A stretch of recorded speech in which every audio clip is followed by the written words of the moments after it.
Up next, we have our nonfiction faculty, Meredith Talusan.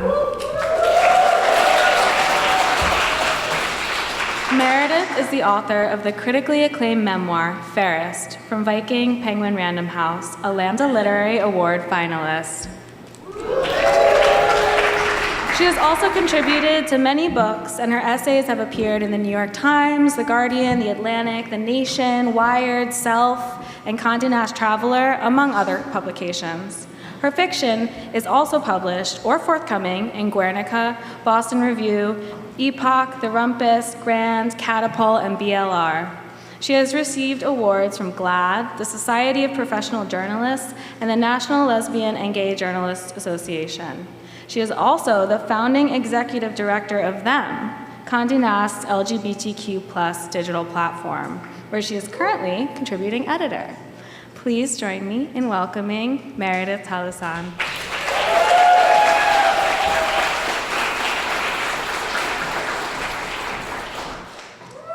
Hello, everyone. Can you hear me? Good. Excellent.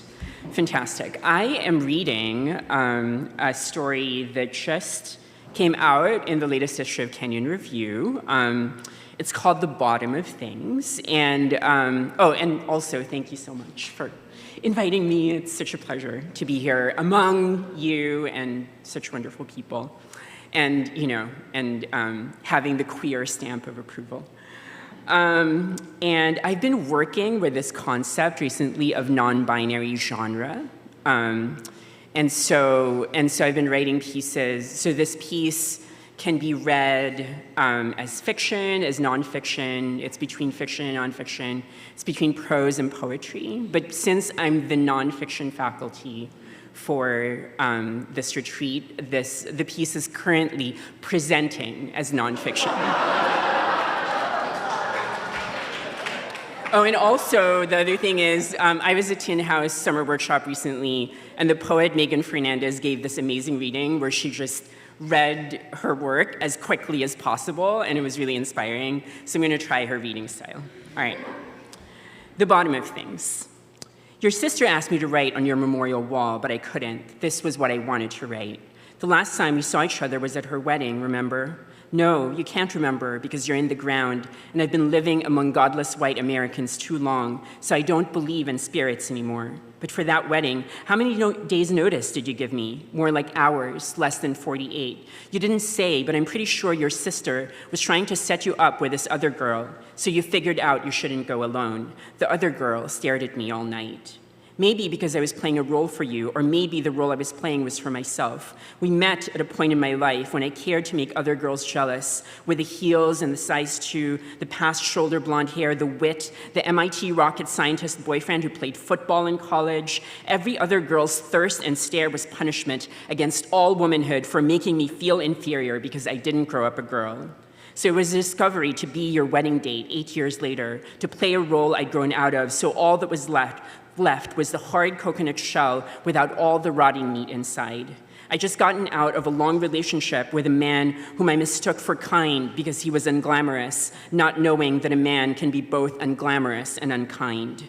You'd acquired your own type of glamour in the meantime, not a rocket scientist or indie musician or athlete kind of glamour, but the goody two-shoes glamour of actually doing what you had planned when we were roommates in Somerville, making devices for deafblind people to communicate better, living in India so you could help as much as possible. I was indifferent to your selflessness when we lived together because I preferred selfish people unconsciously for reasons I didn't understand until I saw you again. I wore a tight purple dress and more makeup than I'd worn in half a decade to this wedding of your sister's, made sure I was worthy of being shown off. I wanted to do that for you, be the kind of date relatives approved of and other men envied you for having. And unlike nearly anyone else in your position, you not only were not bothered that I used to be a boy, but you would have enjoyed the gap between the impression I made and the reality of me, if or when other people found out, would have enjoyed fighting their expectations of who deserved to be respected and loved. This was another part of you I knew well but long ignored. Not as the night went on, not after seeing your reaction to those approving glances, your pride not in the fantasy of me but in me. You knew how much I dumbed myself down to be approachable, since an unusually smart man is a genius, while an unusually smart woman is a bitch. You knew how much I hated being seen as a basic white girl, yet also knew how much I depended on that illusion for my survival. You'd peek beneath the shell, under the hood, whatever hackneyed metaphor for witnessing my messy inner life. You loved me anyway. Because you did love me, right? I knew even when you didn't say so. But no, you did. On the phone the last time we talked, I'm remembering only now. You were in India in trouble, accused of a crime you didn't commit because the government disliked your meddling. You said it like it was goodbye, and I didn't even notice. I'm oblivious that way. So oblivious that I took your love for granted, because even when I hemmed and hawed about how hard it was for me to find someone, the data proved otherwise, and I was never single for very long. I was good enough at getting people to fall in love with me. By the time I was your date to your sister's wedding, I thought they were falling in love with the truth, since they all knew. But not until we saw each other in person after 8 years did I parse the difference between someone loving me despite and someone loving me.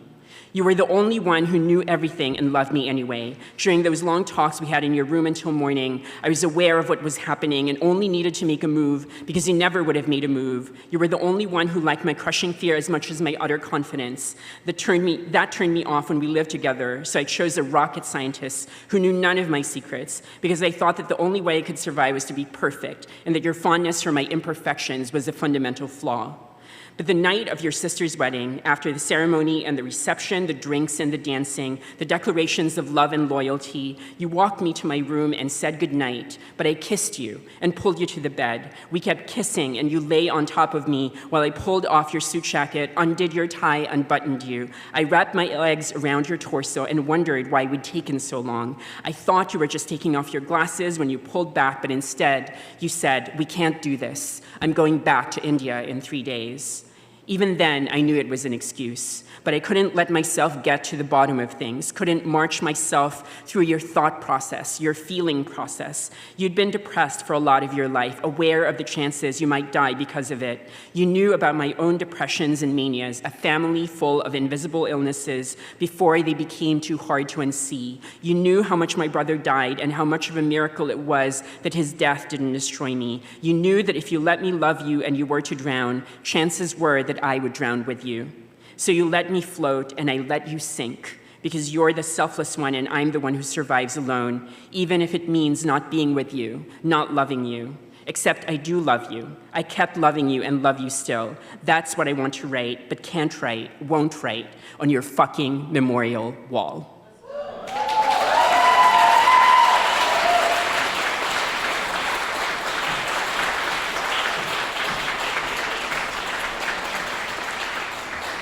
Wow, wow, wow, wow, wow. I simultaneously feel out of breath and like totally floored by that. The fast reading was really fun.